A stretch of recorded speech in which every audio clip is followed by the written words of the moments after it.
함께 성경 읽기를 진행하고 있고 출애굽기를 지나 레위기를 읽고 있습니다. 레위기를 원래 생각할 때 말씀은 앞에 주보에 보시면 나와 있는 이 회막 그림 있지 않습니까?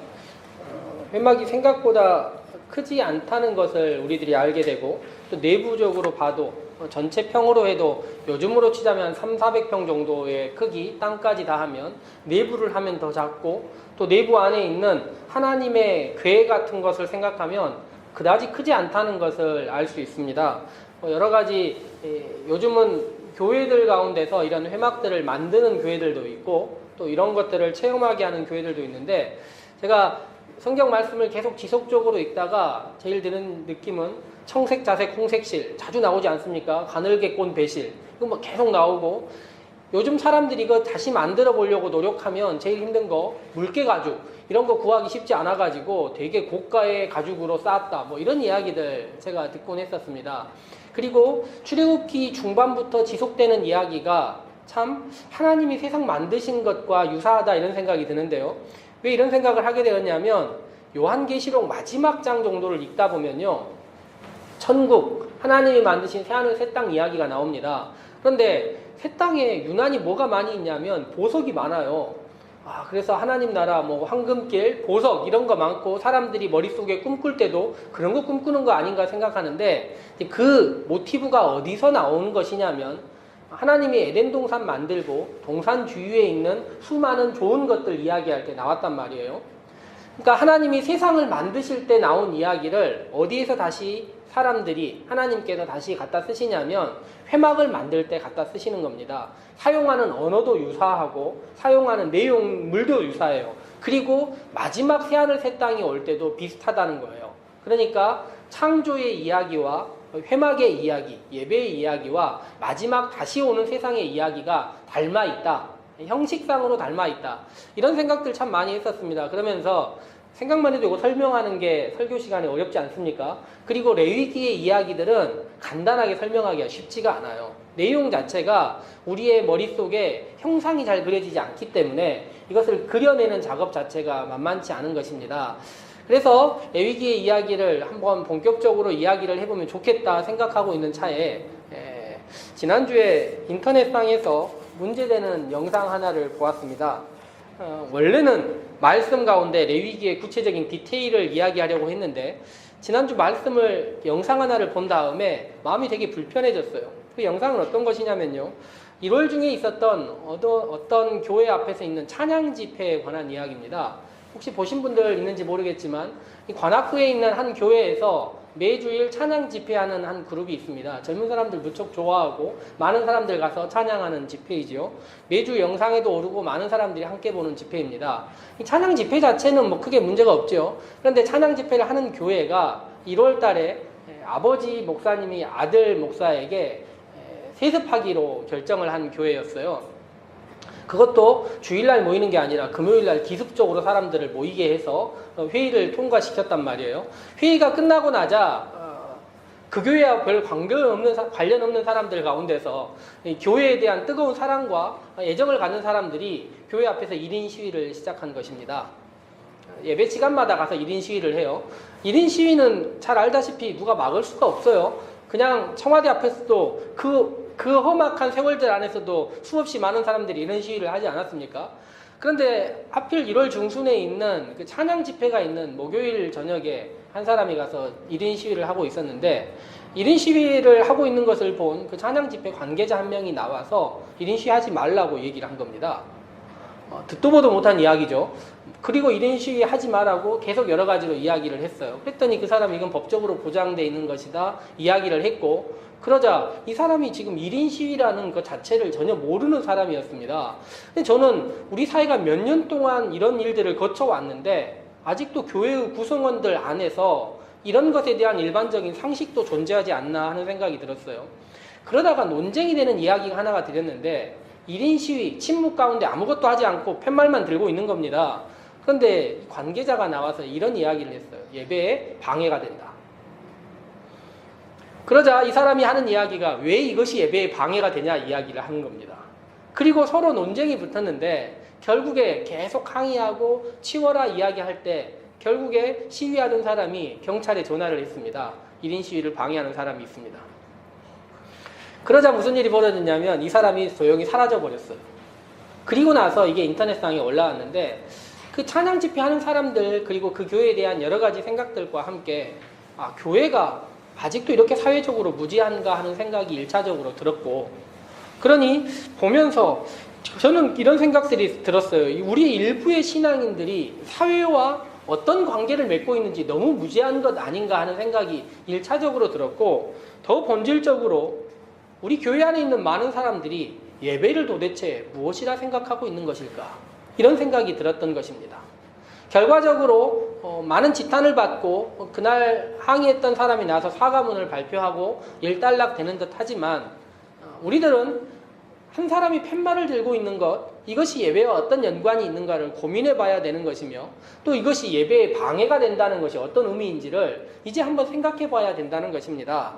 그러면서 제가 레위기 1장 1절 말씀, 와이크라 엘 모세 바예다바르 아도나이라고 시작하는 이 히브리어의 이 처음 나오는 문장만 기억하시면 되는데, 와이크라 엘 모세, 여호와께서 모세를 부르셨다, 이 말씀이거든요. 우리가 있는 말씀 그대로 아닙니까? 그런데 이 말씀의 핵심적인 구절이 하나가 있어요. 와이크라라는 말은 접속사가 와가 붙어있는 말입니다. 그래서 접속사 다음에 여호와께서 모세를 부르셨다예요. 그런데 이게 문장이 복잡한 게, 원래는요, 교회는 그리고 여호와께서 모세를 부르셨다고 생각을 했었습니다. 그런데 한동안 많은 사람들이 이 와라는 말이 그러나로도 해석될 수 있다는 걸 강조했어요. 그러니까 같은 단어가요, 어떨 때는 문맥에 따라서 그리고라고 쓸 수 있고 문맥에 따라서 그러나로 쓸 수 있다는 것입니다. 이런 문장이, 중의적인 표현이 있는 문장이 복잡하지 않습니까? 근데 히브리어, 헬라어에 이런 단어들이 되게 많아요. 같은 단어를 두 가지로 해석할 수 있는 단어들이요.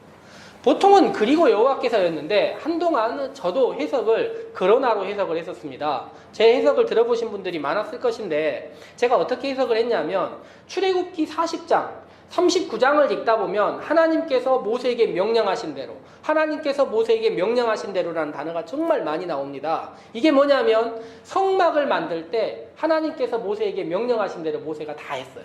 하나도 빼지 않고 하나님께서 모세가 명령하신 대로. 그래서 청색, 자색, 홍색 실, 가늘게 꼰 배실이 그렇게 많이 나온 겁니다. 하나님께서 하라는 대로 했기 때문에.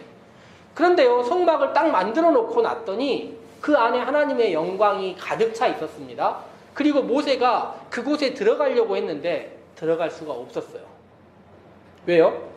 우리가 생각할 때 그냥 들어가면 되는 거라고 생각했는데 들어가지지가 않는 것입니다. 왜일까요? 하나님의 영광의 밀도가 가득 차 있다 보니까 사람이 감히 들어가려고 해도 들어갈 수가 없었던 것입니다.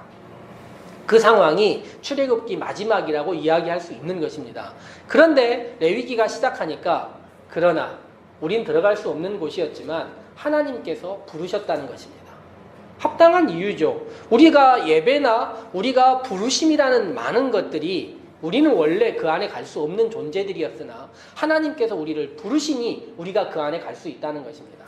우리들이 예배도 그렇게 생각하면 참 좋다 생각은 저는 가끔 합니다. 우리가 예배의 자리에 감히 나올 수 있는 존재들인가? 아니면 내 발로 나온 것인가 생각할 때, 아니다, 우리는 그럴 수 없는 존재들이지만, 우리는 예배의 영광, 하나님의 영광에 가까이 할 수 없는 존재들이지만 하나님께서 우리를 부르셨다. 이것이 그러나로 해석할 수 있는 레위기의 시작이라는 것입니다.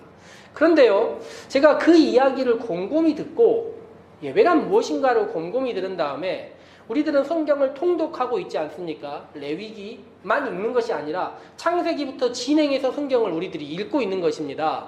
그렇다면 성경을 어떻게 읽어야 할 것인가를 곰곰이 다시 한 번 더 생각해보고 예배란 무엇인가에 대해서 생각해 보았더니, 단지 하나님의 영광에 들어갈 수 없는 존재를 하나님께서 부르셨다도 하나의 좋은 이야기가 되지만, 그리고라고 해석하려면 어떻게 해석해야 되는 것인가? 이것이 제가 더 고민하는 분야가 되었습니다.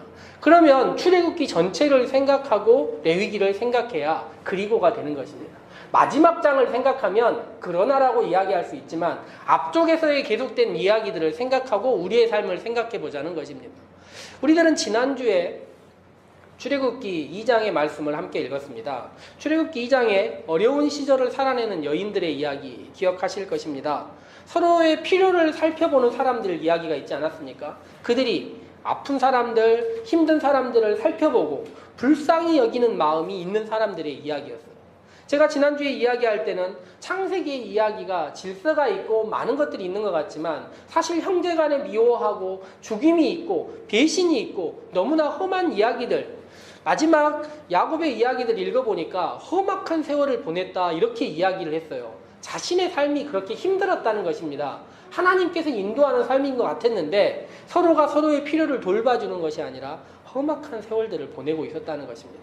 그런데 출애굽기가 시작되니 사람들의 서로서로를 돌보는, 서로서로를 위로하는 이야기가 그 성경 가운데 있고 그 결과물로 나온 사람이 누구입니까? 모세라는 사람입니다.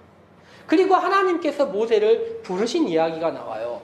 3장이 시작되자마자 하나님께서 모세를 부르고 모세에게 가라 모세 이야기하시는 것입니다.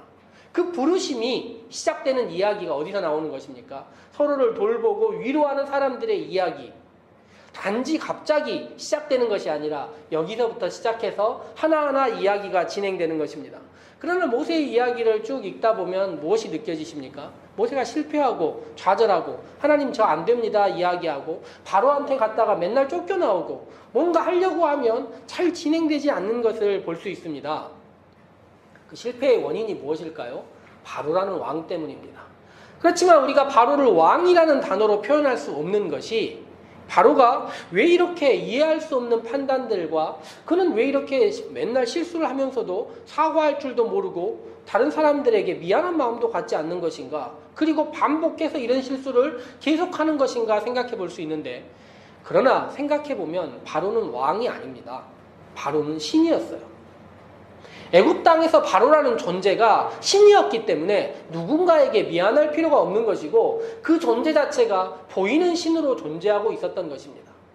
사람들이 보이는 신과 보이지 않는 신 중에 누구를 더 두려워할 것 같습니까? 당연히 보이는 신이 두렵지요.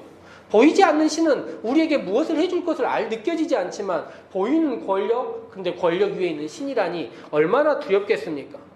바로는 누구에게 판단받는 존재를 넘어있는 신적인 존재였던 것입니다. 그런데 출애굽기 1장부터 20장까지 이야기가 19장까지 이야기가 무엇입니까? 그러나 진정한 신이 누구냐라고 이야기하는 것입니다. 모세가 이야기하는 건 진정한 하나님이 여기 계시다라고 이야기하는 것이고 이스라엘 백성들이 뭐라고 이야기합니까? 그들이 감히 찬양할 수 없었던 찬양을 출애굽 이후에 하는데 여호와는 크고 높으신 분이요 바로의 말과 그 탄자를 바다에 던지셨다. 이것은 보이는 신을 무찌르는 보이지 않는 신에 대한 찬양이라는 것입니다. 그리고 나서 그 하나님이 이스라엘을 인도하셨다. 이것이 갑자기 시작되는 것이 아니라 모세의 이야기부터 시작하고 그 전에 슬픔 당한 사람들이 서로를 위로하는 이야기에서 하나님이 보이는 신들을 무찌르고 그 다음에 이스라엘에게 찬양을 주시고 감사를 주신 다음에 그 다음 주신 것이 무엇입니까? 율법을 주신 것입니다. 출애굽기 19장을 읽어보면 레위기 1장과 똑같은 표현이 있습니다. 그리고 여호와께서 모세를 부르셨다. 무엇을 위해 부르셨을까요? 말씀을 주기 위해 부르신 것입니다. 율법을 주기 위해 부르신 것입니다. 계명을 주기 위해 부르셔가지고 이스라엘 백성들을 한 걸음 한 걸음 한 걸음 걸어가면서 삶을 살아갈 수 있도록 부르신 것입니다. 그리고 삶의 마지막 정점으로 그들의 이야기의 마지막 정점으로 오늘 레위기의 말씀을 통해서 하나님께서 부르신 것입니다. 성경을 연구하는 사람들은 레위기라는 성경이 모세 오경의 가운데 끼어 있다는 것을 무척 강조를 합니다. 우리들이 예수님께서 말씀하신 산상설교 있지 않습니까? 마태복음 5, 6, 7장에 나와 있는 예수님께서 심령이 가난한 사람 복이 있다 이야기하고 그 지혜로운 사람은 말씀을 듣고 지혜롭게 행동하는 사람은 반석 위에 집을 짓는 사람 같다 이야기했을 때 이 5, 6, 7장의 핵심 이야기가 어디 있냐면 6장 가운데 있는 주기도문에 있다 이야기를 해요.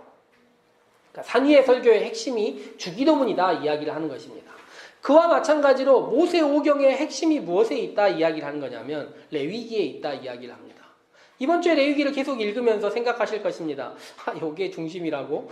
요 이야기가 어딜 봐서 중심인가? 도대체 이해할 수가 없구나 생각할 수 있습니다. 그런데요, 이스라엘 사람들이 아이들에게 성경을 가르칠 때 맨 먼저 가르치는 성경이 레위기예요. 왜일까요? 하나님과의 만남의 이야기이기 때문에 그렇습니다. 만남이 필요하고 만남이 시작된다는 그 이야기를 알고 나서 그 다음 이야기가 진행될 수 있다는 것입니다. 그런데 제가 이렇게 만남이라고 생각하니까 우리가 예배의 자리에 나와서 하나님을 만나는 것 아닙니까? 하나님께 감사하고 찬양하고 경배드리고 우리가 하나님의 말씀을 듣고 우리의 삶을 고백하는 이 시간들이 우리 가운데 있는데 이 시간이 갑자기 하나님께서 우리를 부르신 것이 아니라는 것입니다. 다른 말로 하자면 누가 우리가 지금 예배 드리는데 앞에서 서 있다고 해서 우리의 예배 가운데 어떤 존재가 우리 앞에 나타나 있다 해서 우리의 예배가 방해가 받는다면 단지 그 예배가 지금 이 시간만이 예배라고 생각하기 때문입니다. 그러나 출애굽기에서 레위기를 거쳐서 만들어진 예배는 그런 것이 아니라는 것입니다. 우리를 시작부터 처음 부르시고 우리의 삶을 하나하나 인도하신 다음에 우리를 예배의 자리로 인도하실 때 보이는 세상에 많은 물질적인 힘들이 있지만 그것들을 물리친 하나님을 찬양하고 그것들이 아니라 보이지 않는 신이지만 우리 가운데 실제하시며 그것들을 넘어 계신 하나님을 알고 있는 우리가 말씀에 이끌려서 이 자리 가운데 나왔다. 그리고 이 자리에 함께한다. 이것이 우리의 예배라는 것입니다. 그러니 단지 한 시간이 예배가 아니라 우리를 처음 그 부르시는 순간부터 반복해서 우리를 이끄시고 우리 가운데 함께 하시는 순간을 기억하는 것. 그러니 어찌 우리가 이 자리에서 누군가 한 명 때문에 예배를 방해받을 수 있다 말할 수 있는 것입니까? 우리의 잠시에 우리의 눈을 이끌 수 있는 다른 것들이 있지만 그것이 우리의 예배를 방해할 수 없는 것입니다. 오히려 예배를 방해하는 것이 무엇입니까? 우리의 일상 가운데 살아가면서 하나님의 부르심에 올바로 살아가지 못하고 이웃들을 돌보지 못하고 사는 그 삶이 예배를 방해하는 것이지 이 자리 가운데 누군가가 우리 앞에서 다른 일들을 한다고 해서 우리의 예배가 방해받을 수 없다는 것입니다. 하나님은 우리를 매일매일 부르십니다. 그런데 그 매일매일 부르심에 대한 마지막 만남의 자리를 어디에 만드시는 것이냐면 이 예배의 자리로 만드시는 것입니다. 이스라엘 백성들이 찾아와서 하나님께 예배를 드려요. 레위기의 이야기를 읽다 보면 여러 가지 예배를 드리는데 번제, 소제, 화목제 여러 가지 제사를 드립니다. 그 모든 것이 무엇과 관련이 있냐면요. 일상과 관련이 있는 것입니다. 우리의 삶 가운데 어떻게 하나님께 예배를 드릴까를 생각하기 위하여 제사가 있는 것이지 단지 하나님 높임 받도록 이런 것들이 아니라는 것입니다. 그런데 우리들은 잘못 생각하면 이 자리에서 무엇을 하는 것이 하나님께 드리는 예배라고 생각하고 있는 것입니다. 그것이 아니라 우리의 매일매일의 삶이 얼마나 하나님께 드려졌는가를 다시 한번 고백하고 감사하고 그것이 오늘 성경 말씀 표현에 따르면 기쁘게 받으심이 되도록 단지 이 시간에 와서 무엇을 하는 것이 기쁘게 받으심이 아니라 우리의 삶의 모든 것이 하나님께 기쁘게 받으심이 되도록 살아가는 것 이것이 예배라는 것입니다. 신약 성경을 살아갔던 사도행전을 읽다 보면요. 사도행전의 저자가 바울의 부르심을 반복해서 이야기를 해요. 바울이 어떻게 해서 부르심 받았는지를 사도행전에서 3번이나 이야기를 합니다. 그냥 바울이 이렇게 부르심 받았다 이야기하면 될 것 같은데 한 번에 끝내는 것이 아니라 또 이야기하고 또 이야기하고 또 이야기하는 것입니다. 왜 이렇게 반복해서 부르심을 이야기할까요? 그들도 그렇게 부르심 받았던 사람들이기 때문인 것입니다. 그들만 그런 것이겠습니까? 우리 또한 마찬가지입니다. 우리가 이 자리에서 예배드리지만 예배라는 것이 이미 우리를 처음 만나시고 우리를 예정하시고 우리와 함께 하셨던 그 하나님의 처음 부르심이 있고 우리의 일상 가운데 보이는 신들보다 크시는 하나님의 은혜를 경험하는 삶이 있고 그 삶의 마지막에 우리들이 예배드리는 삶을 살기 위해서 이 자리 가운데서 온 것입니다. 그러므로 레위기에서 하나님께서 우리를 부르셨다 할 때는 그러나도 되는 것이지만 그리고 여호와께서 우리를 부르신 것이 되는 것입니다. 그리고 이전에 있었던 우리를 처음 부르시고 우리를 만나주시고 우리와 함께 하신 하나님의 이야기가 우리의 삶 가운데 있고 마지막에 우리의 하나님께 드리는 이 예배의 자리가 있다는 것입니다.